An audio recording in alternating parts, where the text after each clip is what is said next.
Have you ever actually stopped to think about where the electricity powering your screen right now comes from? Or the heat that's keeping your room warm? Most of us just naturally picture these massive, distant power plants and sprawling energy grids. But what if we completely flipped that script? What if the building you are sitting in right now could generate its own power and its own heat simultaneously right there on site? Well, in this explainer, we're going to be demystifying the mechanics and the economics of distributed generation. We're going to take a really close look at the heavy hitters that make this localized power possible: internal combustion engines and microturbines. We'll crack them open to see exactly how they tick, and then we'll prove exactly why they make so much financial sense. Okay, so here's our agenda for today. 1. What is distributed generation? 2. Internal combustion engines explained. 3. The microturbine alternative. 4. Inside a microturbine. And 5. The economics of savings. Let's start with Section 1. What is distributed generation? So the really crucial point here is that distributed generation, or DG for short, isn't just about, slapping a noisy backup generator behind a building for emergencies. Not at all. It's actually about primary on-site power generation. And because these systems run constantly, right where we live and work, the rules of the game are incredibly strict. They demand a significantly longer operational life, a much higher baseline efficiency, drastically lower emissions, and way longer maintenance intervals compared to what you'd see on the main grid. Now, if you look at the DG umbrella as a whole, you've got this massive variety of technologies, right? You've got solar, wind, fuel cells, the whole shebang.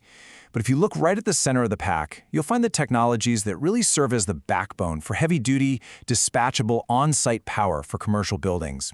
And those are internal combustion engines, or ICEs, and microturbines.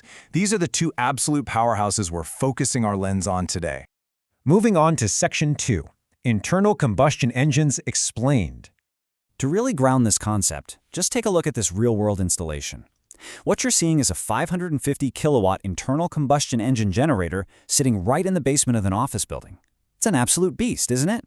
The massive engine sits right there in the middle, the generator converting its rotational motion into electrical power is over on the left, and that heavy-duty cooling system's on the right. This is quite literally the power in your basement that we're talking about. And right now, ICEs are the lowest cost technology available for these kinds of applications. But, okay, how does this thing actually work?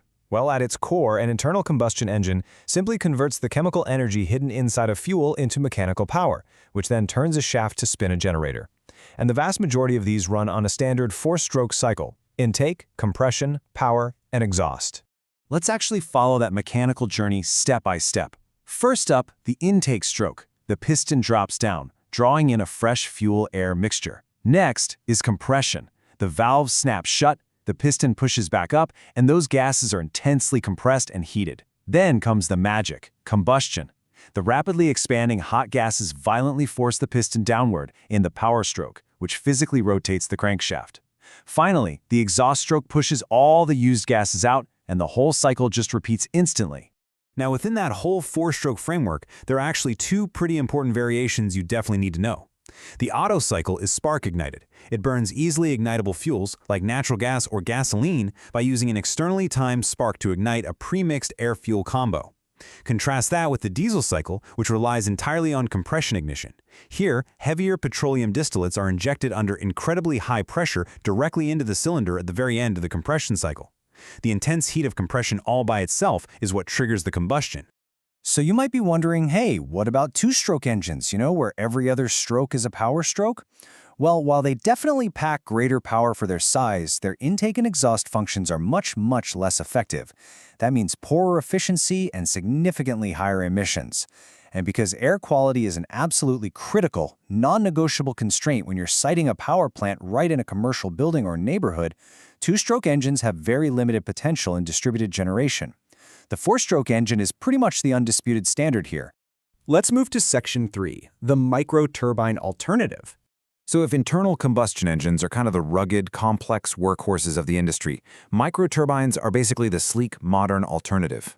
And I'm telling you, their maintenance advantages are absolutely staggering. Many of these refrigerator-sized microturbines, like the ones from Capstone Turbine Corporation, literally have exactly one moving part. Just a single common shaft holding the compressor, the turbine, and the generator. And they spin at an astonishing 96,000 RPM on air bearings. So that means no liquid lubrication, no gearboxes, no coolants, and no pumps to maintain. They produce variable frequency AC that gets converted for use, and you can easily stack multiple units together in parallel to match a building's exact power needs. Next up, Section 4. Inside a microturbine. Honestly, it sounds like magic, but it's really just brilliant engineering. Let's trace the air's journey right through the system. The incoming air hits the compressor, getting squeezed down to 3 or 4 atmospheres of pressure. But before it goes to the combustion chamber to mix with the natural gas, it takes this really brilliant detour. It loops through a heat exchanger, heads into the combustor, and then the expanding hot gases spin the turbine before finally exhausting out. And that little detour? That is the secret sauce. It's called the recuperator. It's essentially a heat exchanger that takes the incredibly hot exhaust gases leaving the turbine and uses them to preheat the compressed incoming air before it even reaches the combustion chamber. By capturing and recycling all that thermal energy that would otherwise just blow right out the exhaust pipe, the recuperator massively boosts the overall efficiency of the entire unit. And finally, Section 5, the economics of savings. All right, so we've got these highly efficient machines that need barely any maintenance, but how does all that mechanical theory actually translate into real-world impact? Well, here is the true financial superpower of distributed generation, combined heat and power, or CHP. Just look at the energy flows here. The microturbine converts 100% of the fuel input into 29% AC electrical power. Normally, the rest is just lost as heat, but by adding a waste heat recovery unit onto the exhaust, we can capture another 47% of that fuel energy to heat water or space right inside the building. So you buy the fuel once, but you harvest 2 highly valuable outputs, electricity and heat.